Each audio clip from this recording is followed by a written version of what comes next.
Hi everyone, my name is Sheena Brady and this is Economic Externalities in the Copper River Region Tourism. My thought process here was that Alaska sees so much tourism every year, which results in obvious cause and effect, but what about the trickle effects, the externalities? Alaskans know that when spring and summer finally arrive, two things happen. Road construction begins and the tourists pour in. A tourist is someone who travels for recreation. We see millions of them each year. According to the Alaska Travel Industry Association, we saw a 20% increase from 2019 to 2023. But out-of-state visitors aren't the only ones enjoying this beautiful state. Alaskans get out and explore too. For the purposes of this presentation, I'm labeling anyone not native to or currently residing in the Copper River region a tourist. The Copper River region is the land surrounding and draining into the Copper River. Its entire population is only about 2,600 people, and the land includes the Wrangell-St. Elias National Park, which is a 13.2 million acre government-protected land smack in the middle. Most of the region is connected to the highway system, and most of the residents live in the western bank of the Copper River. The region is nearly 100% white or Native Alaskan, and many operate within a mixed economy. The Copper River region's main provision is fish. And with all this beautiful land and all these great resources to capitalize on, it sees a lot of tourists. We learned several weeks ago that economic externalities are a market exchange that affects a third party who is outside or external to the exchange, and that there can be positive and negative externalities to almost every situation. The little pickles strip here shows an example of what I'm talking about. I wanted to see if I could find any measurable data, not just about the direct effect of tourism on the region, but the externalities there as well. I highlighted each town as closely as I could, but I got kind of carried away, so in the interest of time, I'm going to talk to you about the externalities and let you read the slides themselves. Tourism through Paxson resulted in the campground updating their payment accessibility to an online scan pay program and increasing their usage fees in 2023. This provided more funding not just for campground improvements and maintenance, but things like wildfire mitigation, which is huge because there was no fire service in the area. It also created job opportunities for locals like janitorial staff and field patrol, and helped maintain the airstrip so locals could come in and out of the area easier. On a microeconomic level, Denali Highway Cabins specifically does their best to live off-grid, but tourism definitely funds things like solar panels and improved vehicles and kayaks for tours. They are also really active in teaching visitors about respecting the land, as well as participating in many beneficial groups like the Copper River Watershed Project. Alaskans are wild about craft brews, so Gakona Brewing creates jobs, local recognition, and brings in money for the area. The Copper Basin 300 dog sled race creates business exposure through sponsorships, and the native village of Gakona developed the Tribal Response Program to discern unusable land due to contaminants, a cleanup plan for such land, and hosts the Youth Environmental Summit.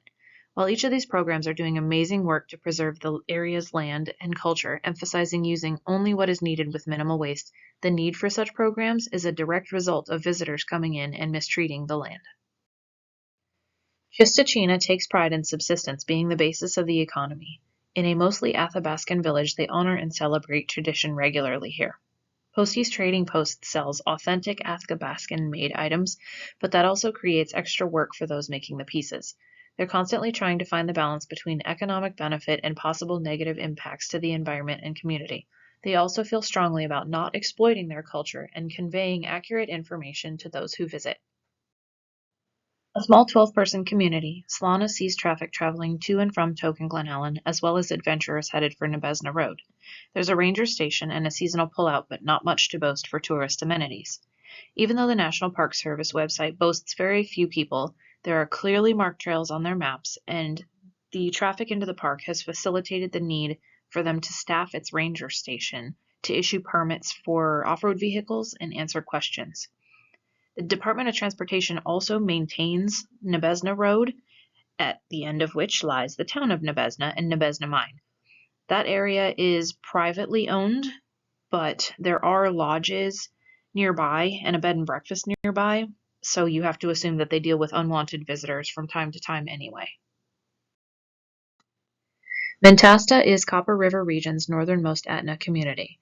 It was kind of cool to dig for information here because I really couldn't find any. I saw no tour companies, no cabins, no fishing outlets, no campsites, with the exception of a few pull-offs along the Tok Cutoff. It's tucked in several miles off the highway, and as far as I can tell, they're pretty much left to themselves. They've been touched by Western culture in the past, like everywhere around the state, but have the benefit of not housing tourism. The only externalities that I can name are assumptions I'm making about people wandering in looking for something that's not there. Shoshana is a 25-person seasonal community that you have to fly into to access.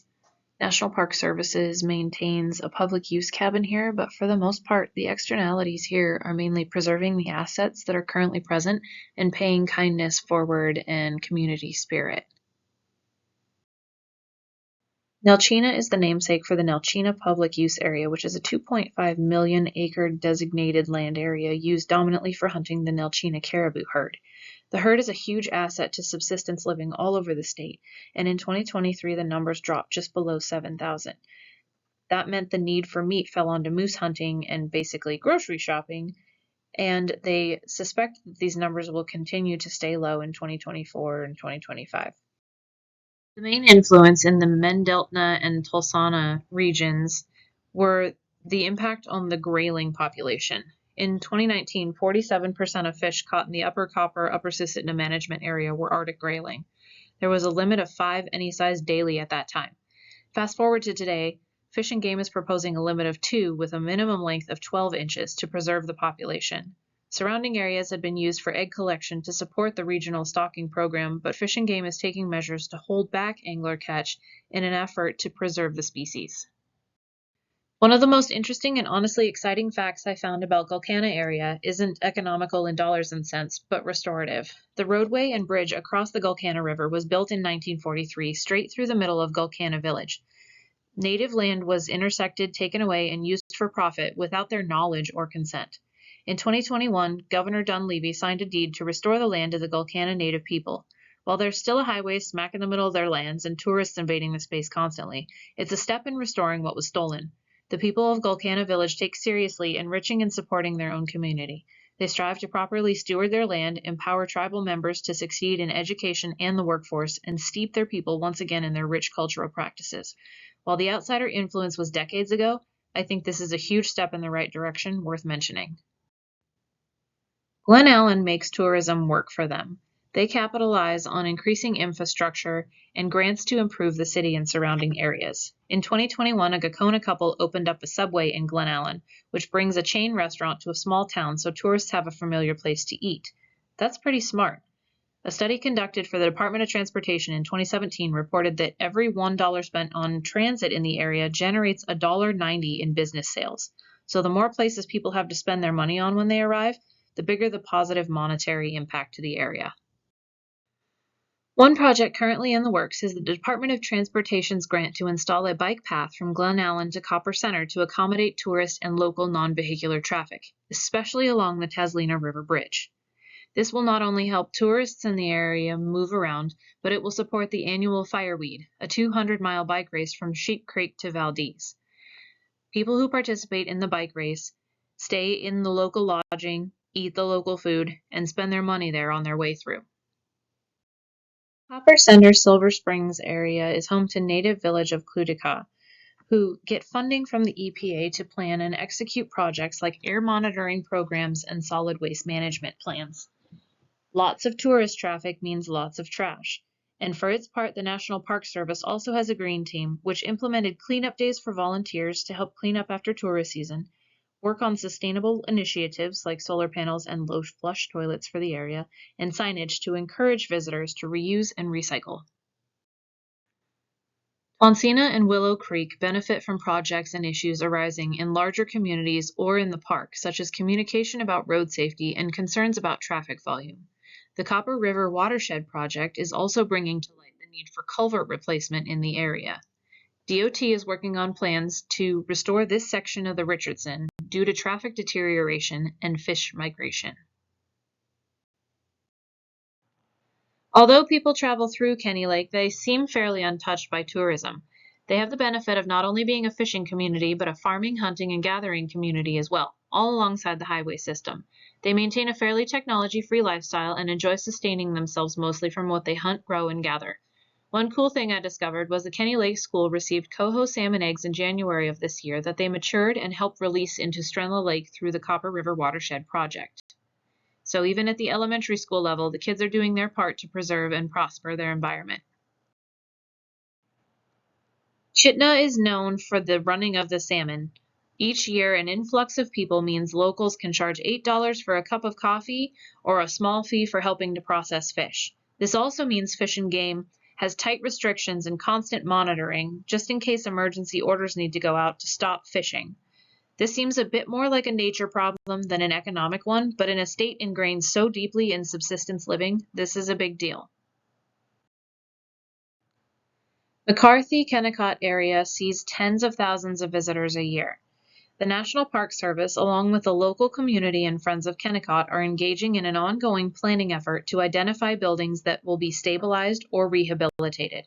They are also concerned about air quality and are currently in the process of observing, studying, and planning to clean up the area of contaminants that get kicked up into the air as visitors wander around.